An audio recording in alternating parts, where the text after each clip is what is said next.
Hey, hello and howdy. It's Trixie. I'm back with another official episode of Artist in the Wild. Oh, we are doing it. I've had a long time of working through lots of weird illnesses and purging a lot of very dark energy, you guys. It's hard out there. And I was also teaching all weekend. I haven't taught yoga in a really long time and had the opportunity to teach. And I've been hermiting all winter. I barely have seen anybody. So my vocal cords really got to work out. I got to get my vocal muscles back up to their proper socializing and magical abilities. Anyway, this is a great episode that has launched me into a whole new world of discovery. And just this morning, I was like, you can't spell discovery without disco. So do with that what you will. But it's launched me on this discovery of, so there's lots of surprises. This episode is about the house that I've been helping to transform for my friend in Baltimore. It's a historic house in the seaport part of town, which, in one of the older parts of Baltimore City in the East Coast. Definitely goes back to colonial days. And I've been really getting into the history and just like discovering all of it. But as I've done that, a lot of it hasn't been true. Like we don't know what our ass from a hole in the ground, you guys. And so these themes keep coming up about what is it we think we're preserving? Like, what do we think we're holding on to? Like, sometimes that old world really does need to go. And I've been going down a little bit of a colonial research rabbit hole, partly inspired by what happens in this episode that you're going to see today. Like today I was just doing some research on music, colonial music and women's singing groups.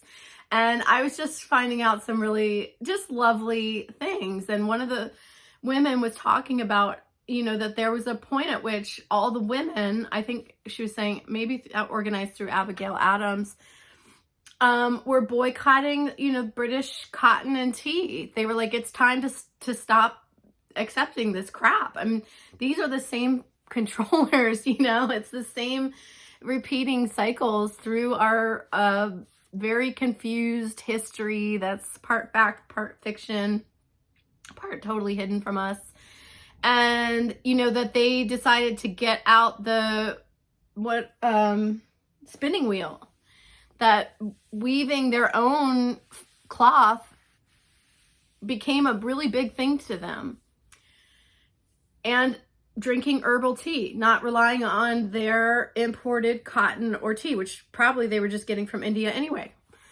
So I just kept thinking about that this morning, in terms of like how I've been feeling about leaving these apps and leaving these, any of these big corporate control tentacles. And it just really resonated with me. It just felt exactly the same. So I'm just really excited to share this episode with you all because I've had it filmed for a couple weeks now, and it just really has opened up like a whole other world of discovery and into the mystery of history, good and bad, disappointing and inspiring, and how I want to move next, like there's a bit of returning to what did work, the simpler ways, and bringing those forward with our own modern twist that has to happen for every generation. I always like to think that in my performing work and all of my art that I'm both honoring my lineages, but also innovating and bringing something new that couldn't have come about in another time, another way, through another person. So, that's just kind of how I think about life, because ultimately my life is my art project. It's about embodiment. It's about using these things in a practical way, or what's the point? So what you're going to see today are a group of guys from a business called Salvage Arc. You can find them on Instagram. I think they have a website, as in Salvage Architecture.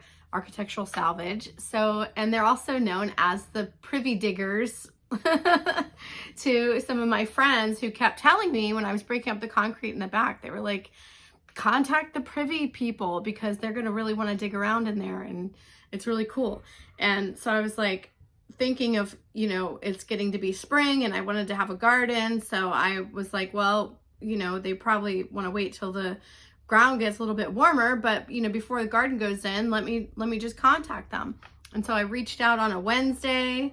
They were very receptive. They were here with a team of people by Friday, digging a giant hole. And it was just a great time hanging out with them. And while they were here, I gave them a tour of the house, and they were able to date some different parts of the house, which was very different from what I had thought and heard. Partly literally on the street, and you know, but also like how these things keep you know, the stories just keep going or whatever. So they came to dig out the privy. Now, a privy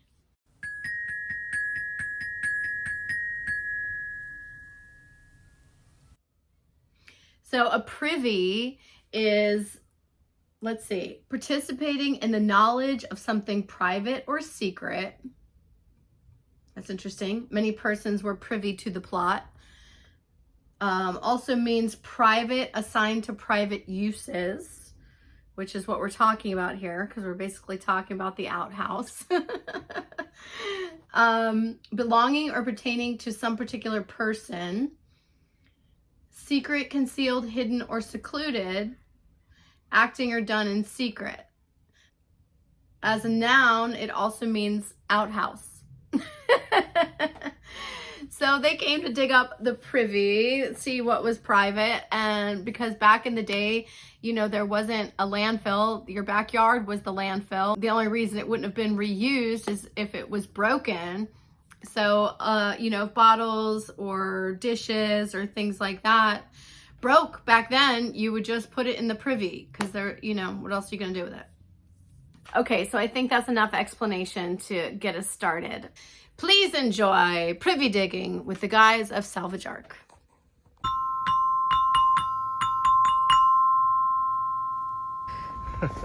Who are you? What are we doing? Hi, I'm Evan, also known as Salvage Arc on Instagram, and we are here in Fells Point at your house, Trixie, and we're actually in your backyard, and we're about to start digging a privy that is located right here in the back corner. Now, this privy would have been used during the 1800s. It basically was like the house's trash can because you didn't have trash pickup before about World War I. So what better place to throw your trash than a giant hole you already had in your yard, right?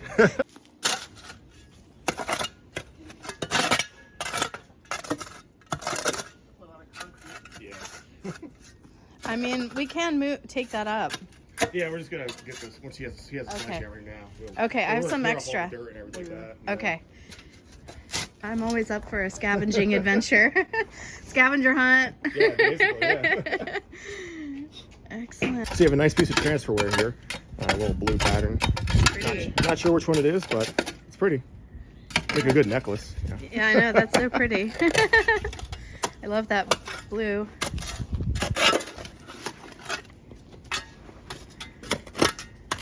Yeah, it looks like a small servant's quarters. It's like the small house we're facing Tyson Street, and then the large house we're facing the other street. And we found a witch bottle. What's that? It had a little leather silhouette of a person. It had nails and urine in it. Wow. So whoever was the servant must have not liked their really hexed somebody. Yeah. There's definitely lots of debris in there. Yeah, it's really sank.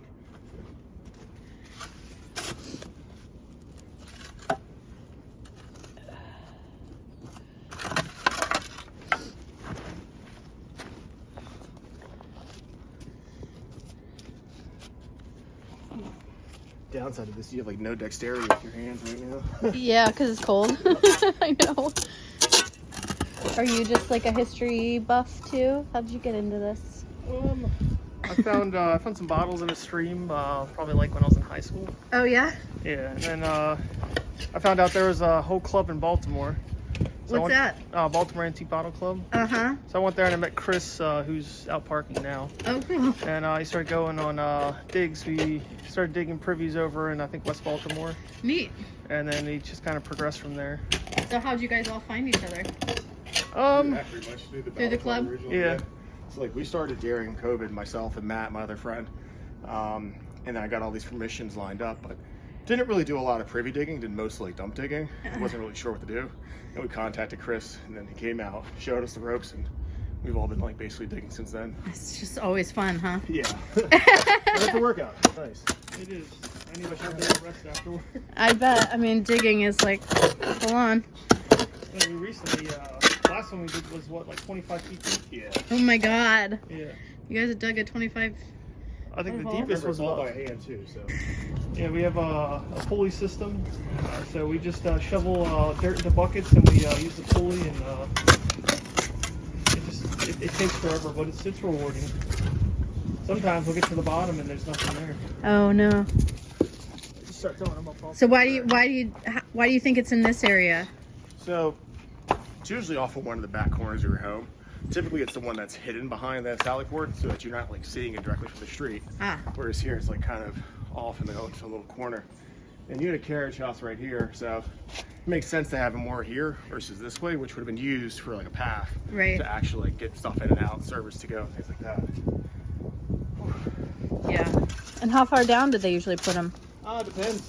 So here in Fells Point, since the water table's so high, they're not gonna be that deep.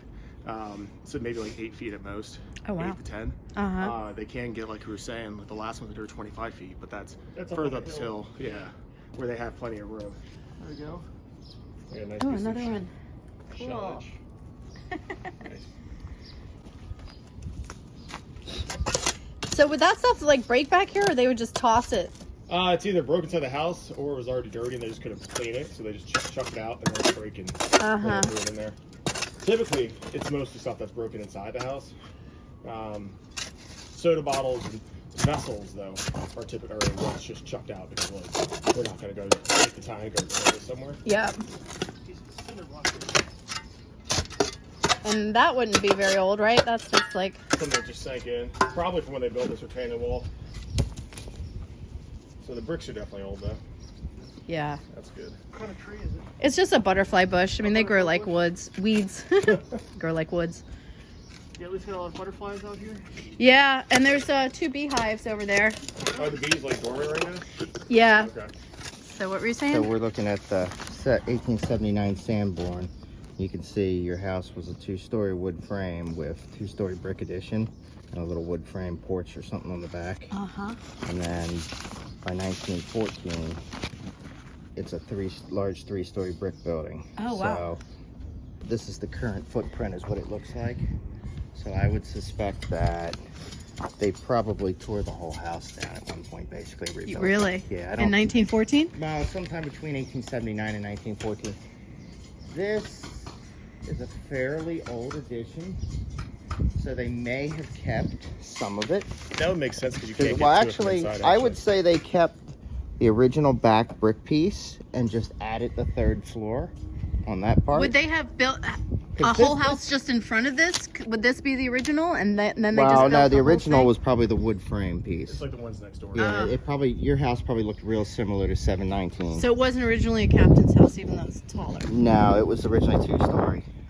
Yeah, so it was originally just one of these little frame guys. But looking at the addition, see how you have this kick out right here? Yeah. So that kick out is shown on this map. You can see this, you got a kick out here, but it only shows it as being 2-story. And you can see the stucco work is a little different and stuff right there. So I would say that 2-story piece and this 2-story piece are much older than the front part of your house and that 3rd-story piece there. Huh. So this is probably all. And looking at this with this pitch to the roof here and the flat lintels and everything like that, that's pretty typical of the mid-19th century. I would say this brick addition's old. It's maybe 1840s, something like that. So, yeah, and they just rebuilt the front. They tore the wood frame part down and put up a big brick grand house. Wow. So, yeah. Interesting. Yeah. You're welcome to keep these if you want them. Oh, cool. Thanks. 1879 that shows the original. So, Wow. Yeah. go. Crazy. And the address has changed. So they renumbered all the streets in 1886. So your old address is that 266? Yes, 266 is your old address. Huh. And then they renumbered it, and this has the modern address. Wow. There you Cool. go. Thank you. You're welcome. It's shown as having a building structure over it. There's a wood So frame this is the structure bottom of back a here. shaving mug. Ah. And it was made by Bennett, which was actually right around the corner from where we're at right now. Oh yeah. Yeah. On the oldest Sanborn.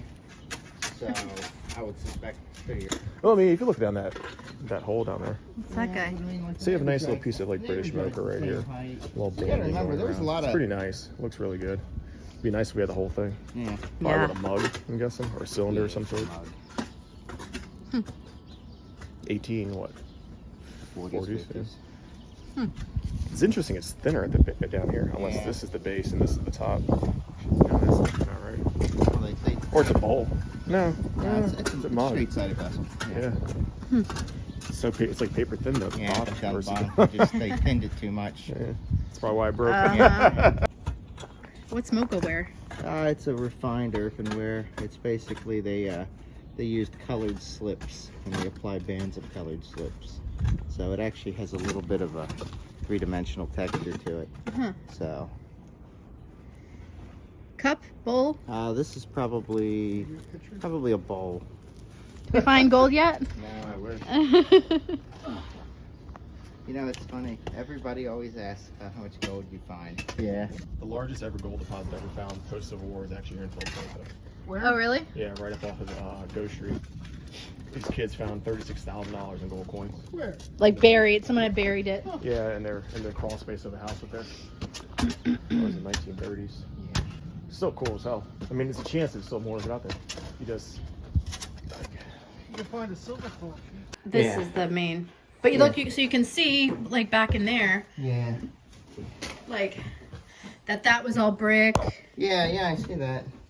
But then under here, it's like, why is all this dead space in there? Well, what are you gonna put there usually? A closet. Yeah, it's kind of hard Course. because you got stairs coming up this way too. Yeah, it could be this way. I I mean, you can know. put a little hole in there, but you know, yeah. So we can go upstairs. So you can see what it looks like sanded here on the left, Yeah. and then you can see what the stairs look like. Right. They're oak. Yeah. So what?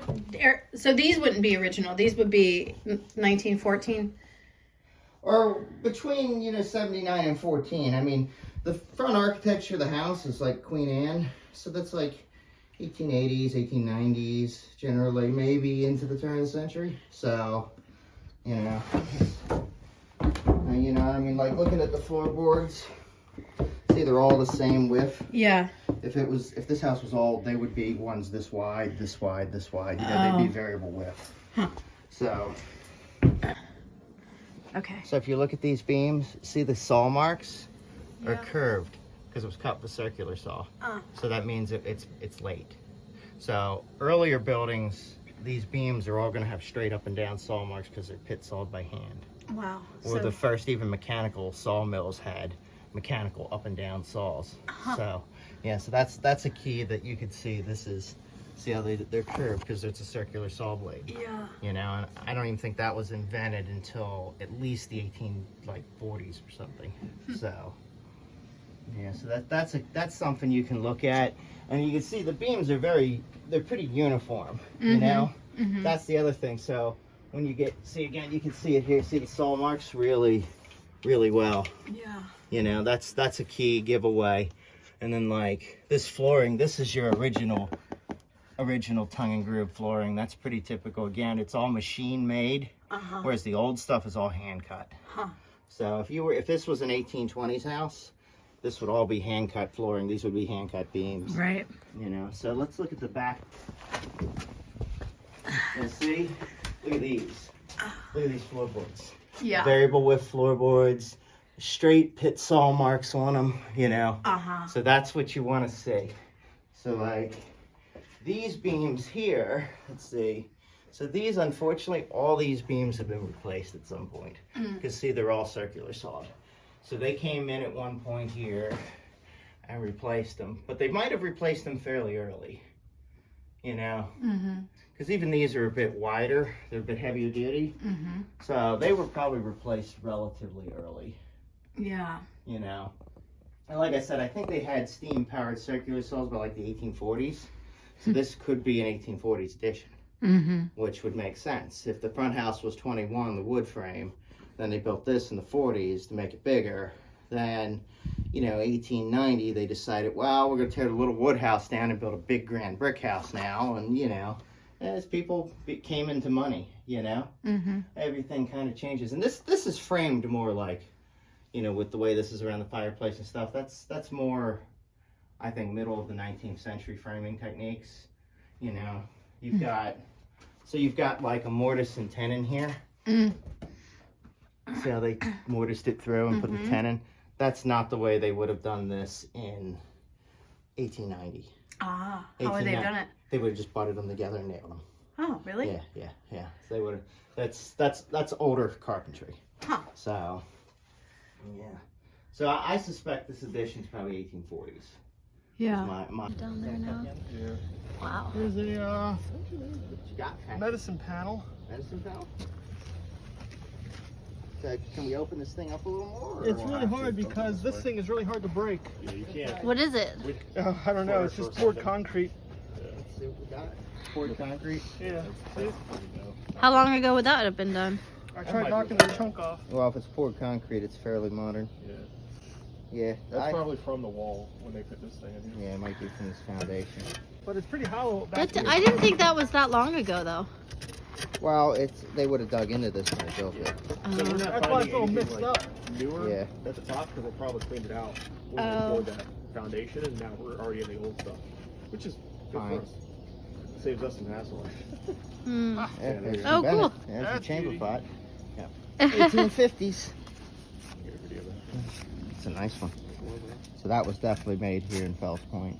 So What was the name of it you said? Bennett? Bennett, Edwin Bennett. He's a potter or like a, he had a he was factory? he was the first industrial potter in Maryland. Oh, yeah? Yeah, so this is considered industrial pottery actually. Huh. So rather than like handcraft Right. thrown on a wheel. There's Broken puff. panel puff. So let's open it up more before you start smashing things up, Pat. Let's get all the What is walls exposed It's and tough because from here back, well, what's behind you? We can, Under your well, butt. we can. That's the under wall. my butt is the wall. I mean, we Well, can- why don't you take some of the sand out and just widen it? Because that sand will dig easy.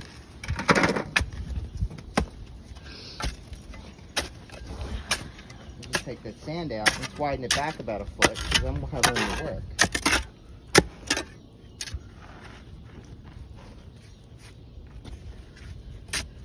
Good sand. That's easy to shovel, right? Yep. All right. So we'll just get that out of the way. And So what would be like a really successful find today? I don't think it's something you can really define as success. As long as we find stuff like trash, that's good. But as long as if it's empty, then that's an unsuccessful one. But anything that we're getting stuff out of it, it's good. Ideally, we find things that are completely intact: soda bottles, plates, chamber pots, things like that. That really help us tell the story of who lived here. If we found like a bunch of medicines, we know someone was sick. Find a bunch of alcohol, we know they like to drink. You just kind of think about it like, what would your trash tell about you? Right. If someone saw it. Oh, So it's yeah, the same story, scary. just You can differently. find lots of alcohol. Yeah. we like Baltimore because they drank here. Oh, it's a ton of Germans. Yeah. That's true. And Irish, right? Yeah. Yeah. Irish is also on the west side. Oh. Yeah, we see a lot of Irish stuff on the west side. We get this home rule pipes over there. Yep. This Which side one? is predominantly German. yeah, it's Oh, yeah. Germans over here. A lot of brewers. Mm-hmm. And then French is Seton Hill.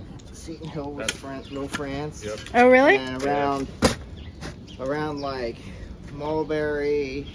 Is it Mulberry? Yeah, that's the Asian area. That was little Chinatown at one time. Yeah. Mulberry and Park Avenue, like right around there. Yeah.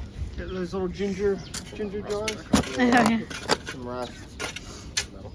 It's definitely something metal, yeah. I don't know what it is.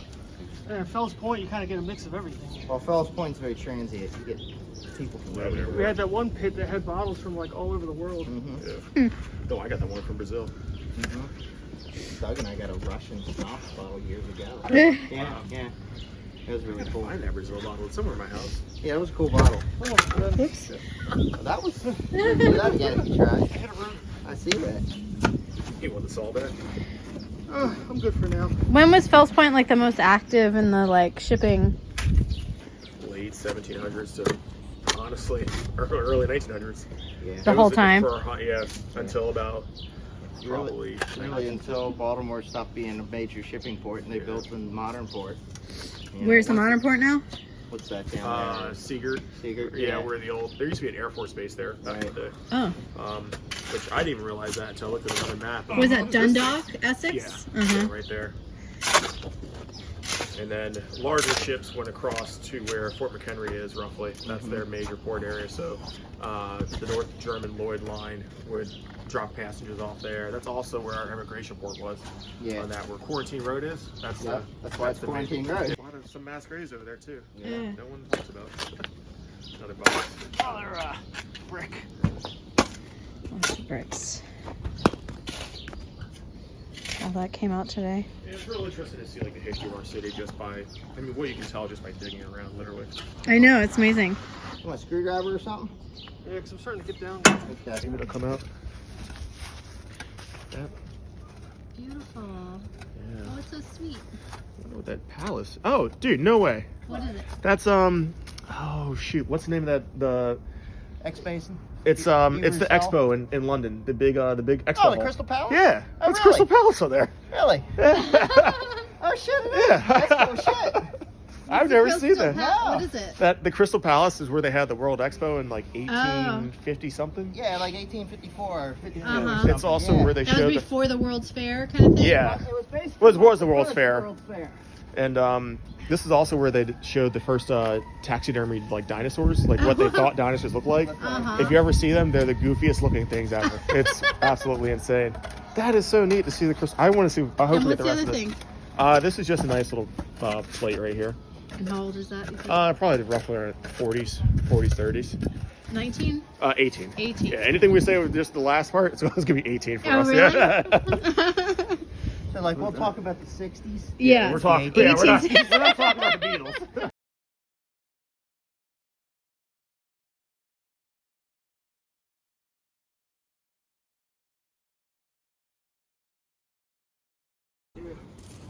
Was that a chamber pot? Some type of That's just a jar. candle Oh. jar. Neat. Wow. Want me to put it over there? You got it?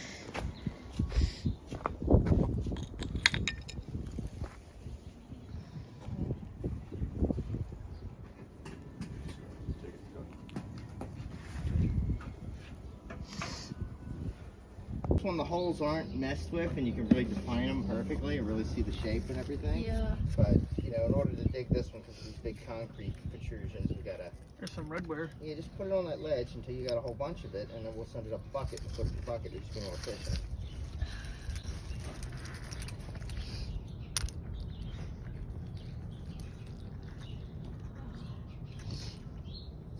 Good age stuff, Pat. It is. I'm excited. Great. It's worth digging holes for. Yeah. I mean, honestly, what else was I going to do on a Friday? You know? This is ironstone transport mark or ironstone mark. Cool. Piece of mocha, piece of yellow. Let's hope we get it all. I'd like to glue that. Yeah, just Oh, get it yeah. all. Oh. J.J. Mapes, Front Street, New York. That's what you get when he's been digging for 40 years, basically. That's a cool bottle. Just saving Yeah. it. Palm Yeah. piece right there. That's nice. It's Yeah. slick. Yeah, What is save that the one? stuff. This one right here is unembossed. It's just a regular medicine, nothing on it. Would have Yeah, had a the paper chunk of the label snuff. probably. Put that with the snuff. I'll probably put this guy separately. This one I'll let you leave out. But this one will fit. Oh, that's a lip for a big ale bottle. Bricks. More bricks. Bricks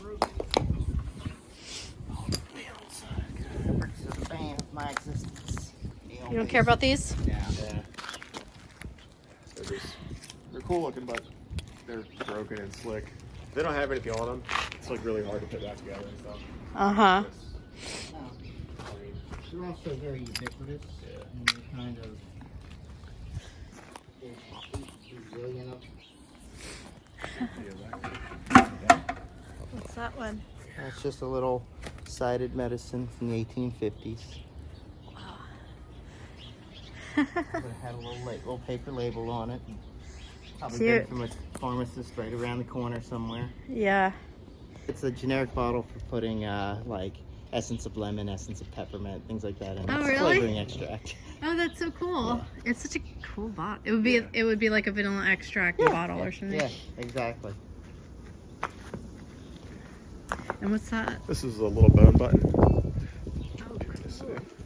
Clean it up a little more. Aw. So there was a fine. Basically, it was like a rule for you to an ordinance for you to clean out your privy, and if you did it, you get We fined. actually But had an inspector, and that was his job. He'd come around and condemn your privy, and you weren't allowed to use it. now, if you had Wow. a house that was like in the middle of the block, something like really hard to get to, Right. Yeah. they couldn't inspect it. Not having someone back there clean Right. it, you could get away with it. Olive oil. You want to take all them bricks out, Pat?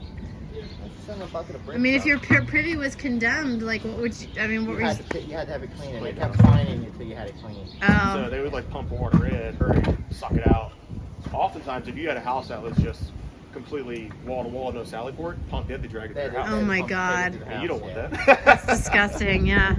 Plus, they were not allowed to do it during the summer, and they weren't allowed to do it during the day. They Oh. had to do it at night, right? Yeah. So they had to do it at night, and they weren't allowed to do it from, I think, May to September, because they thought that the smell was bad and it killed you, and it was created disease. They didn't understand It was- wasn't the smell. It's a bunch of actual bottles, so they like considered bad smells. They called it this thing called miasma, and they would actually they thought so. There's bottles out there that are like somebody's cure for the miasma.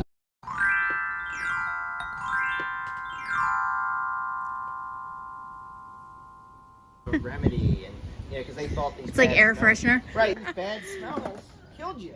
Well, Yeah. you look at like the Black Plague, like people that had those long noses to keep the smell away from their Right. face. That's what kept them safe, and it wasn't. Yeah. Yeah. Yep. But yeah, I mean, it wasn't until the end of the 19th century that they started to figure out microbes and bacteria and things like that. Aw. Conch So shell. little. Never had conch. I got a brain cold. never had it from, either. Perkins. Probably put that away somewhere. I'll put it over there. Yeah, Pat's got a brain curl. That's a big brain curl too. Yeah. And hey, can you grab that piece that's still there? Yeah. Which one? It looks like a brick. Right in front of This it. No, the one in front of it. Yeah. It's a bank. Like a piece of that. Oh. Yeah, it's a child's coin bank. Oh, cool. Yeah, it's broke, but the little slot to put the coin in was probably like right here. Here you go. Put that in the shirt. Yeah, it was kind of one of those scenarios. And so then Doug and I kind of, Phil started digging with us, and then, it's kind of, now Pete and Doug are both gone, and, it's me and Phil are the only old heads left. Right. All the other teams just petered out, and Yeah, got So- the point where they can't dig. and then I met Pat, about 6 or 7 years ago at the Baltimore Bottle Club meeting, and he started coming out digging with us. And then Evan contacted me, when COVID was going on. And Yeah. I can't believe it's already been 5 years. 5 years, man. 5 years rolls by. Yeah. 5 years and 5 1,000 years. holes. Yeah. Just the way it's made, it's the shape, the style. It could be British, could be continental German. I mean, it could be American too. So, but that's 1800 plus or minus a decade. Wow. So 1790 to 1810. So that's what the house, that's the kind of stuff they would have had at that period.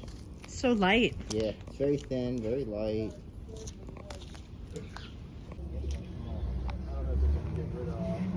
Pig.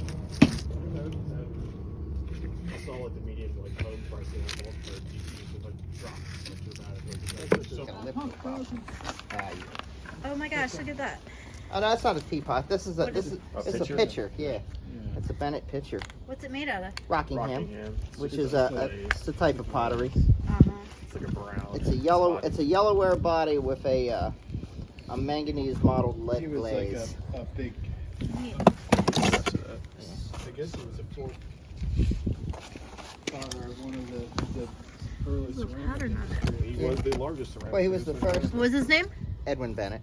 The same guy, Bennett. Yeah, his industrial pottery made a lot Actually, of they stuff. might have a mark on the bottom of this one. Yeah, that one's good. That's early enough. Nope, not marked. That'll be His cool. stuff is actually marked, which is nice. I mean, Okay, what is it? this is a torpedo Gardner. soda, Gardner and Brown, Uh-huh.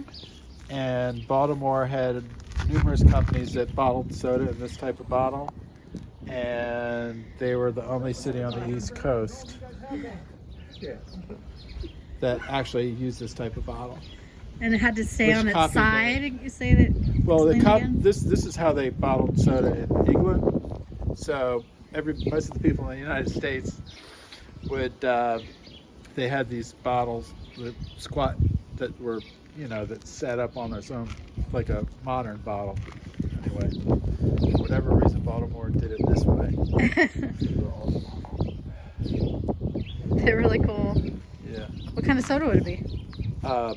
They had probably maybe ginger ale, or They had flavor. they had flavors. Lemon and strawberry. I saw an advertisement for banana. Oh, wow. Yeah. So, What I saw was I think T-Bad had ambrosia. ambrosia, whatever Oh. the hell ambrosia I is. saw Fruit that- punch. Fruit punch. like Roseberry was bottling up Capsicum, oh, pepper. yeah, I've never heard of that. Hey, Oh, like pepper. capsaicin? Yeah, yeah, Oh, capsaicin, wow. yeah. Yeah, it's pepper. That's interesting. I can Pepper imagine. soda. Yeah, that's That- that's from the early 18s. Chamber pot from the when? 1840. 40? Yeah. Wow. It's not super early one. Can you show us how it's used? No. Phil might volunteer. I mean, it seems pretty small. Well, what they would do is they would have a chair. Right, and it would fit in the chair. And Oh, they would right. have a I've shelf seen those. underneath with a Yeah. hole, and you would, So in That- the chair. Right. so, anyway. And you were meant to dump it every morning. Yep. And he would have had a bunch of them. Right. They never had just Every one. person might have one in their room. Right.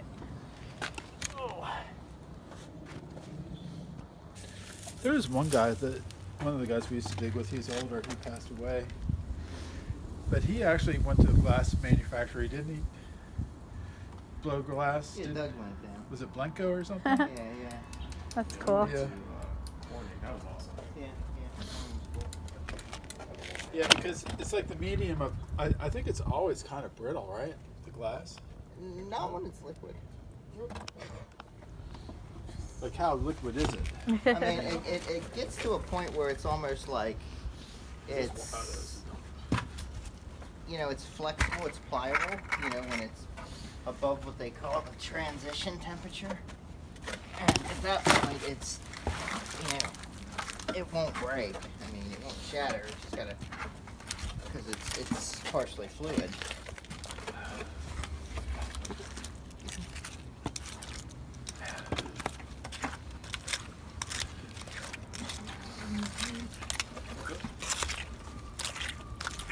A lot of oysters.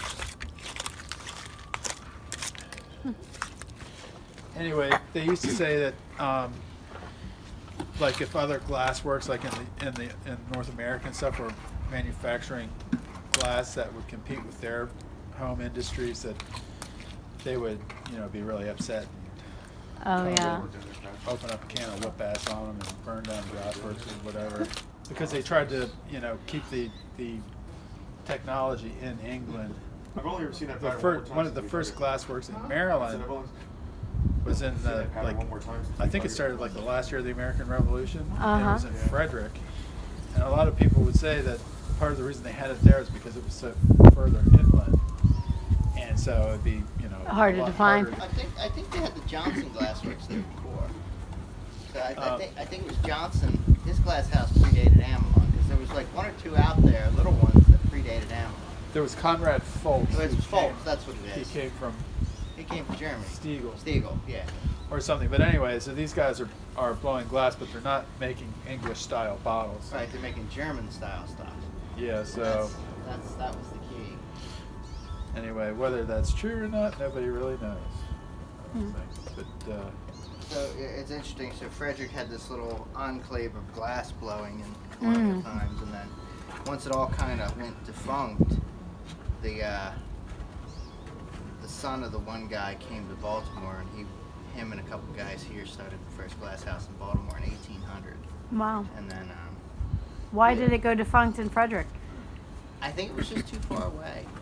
They, they had a fire, right, that hurt and, them, and then they had another fire. and I think the guy was old, and I don't know. Anyway, I think it's just. he, I think actually, it's you just, know what? Amelung had a stroke, Yeah. and he actually moved to Baltimore because a lot of the stuff that they were manufacturing, Was coming here. Was They coming sent here. it so they sold it I here. think it ended up. We've actually dug it from the city. Yeah, I think realistically they kind of come to realize that it was smarter to have the factory here. Right. And, Yeah. Save a lot on shipping. right. And so this guy was like really interested in making, you know, Fine tableware. yeah, like really ornate glass that cost a lot of money for rich people. And most of the glassworks that actually made money were making window glass. And bottles. And That was what bottles. was actually profitable. Yeah. Yeah, so they basically, when he had a stroke and his son came here, ran the glassworks here, they basically ran him out of town because he wanted to continue doing the same thing. And the other thing was they had so much debt from the previous glassworks that nobody wanted to. And, it's It wasn't interesting. profitable, huh? Well, they just didn't want to bring him in. I guess they thought that you know that he would have he was liable for the debt wherever he went. I don't really. But anyway, it's very interesting. Yes, if you there's a couple guys out in Frederick that have a bunch of this stuff from that factory. Oh, neat. We've got a bunch of analog stuff. I have a few things, and Chris has a few things. Got a couple.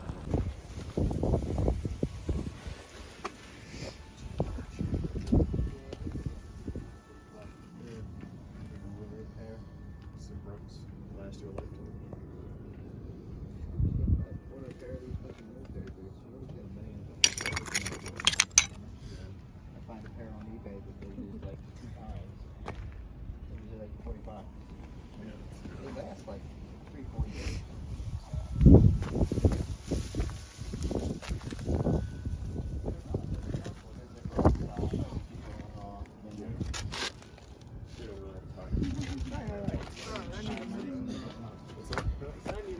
Okay, come out for a minute. Yeah. I pretty much got the water out if anyone else wants to hop down there. Thank you. Whoa, look at your caked boots. Yeah. Oh my goodness. I'm covered. Yeah, you are. How you feel? Cold. Oh my goodness. Wow. Can you guys tell me how it went today? It was a fun day. We finished the hole. Nice wood liner, about what, 6.5, 6.5, 7 yeah. feet deep. Got a So, good collection of stuff. Mostly a lot of pottery, which is always a lot fun. of fun pottery. Yeah, that'd be fun to put together. But it's a good time. So thanks again for letting us dig here. Thank you guys. It was really fun. And you were in the whole cold. day. Poor Pat. Patrick Yeah. in the hole. Yeah, thanks for letting us back here. Yeah. Yes, thanks. And you guys are gonna come back and sift when it dries out, hey? Yeah, hopefully on Wednesday. We'll get some more video. Okay, Find cool. some cool Part little- 2. I'll have the yeah. I hope you enjoyed that. I had a lot of fun learning about all these weird little artifacts and things about glass and pottery and how it was all made back in ye oldie days. The mystery continues, but we got a few fun clues from this whole experience. Thank you to Evan and all the guys at Salvage Arc. It was wonderful hanging out and just hearing their knowledge of things.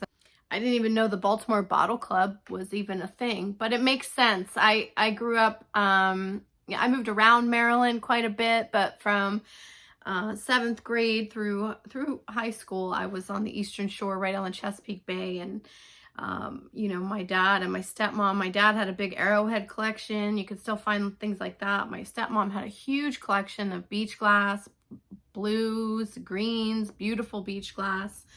And they used to, all kinds of things used to turn up there. So it was always fun digging around for treasures. Unfortunately, there's no more beach. Like where my parents' house was, they bulkheaded it and the beach kind of eroded. But I apologize about the quality of the sound. I probably should have used mics and stuff, but you know, we're just fast, loose, and wild here at Artists in the Wild, just trying to capture a little bit of the unfolding process of having a wild, rich, colorful life.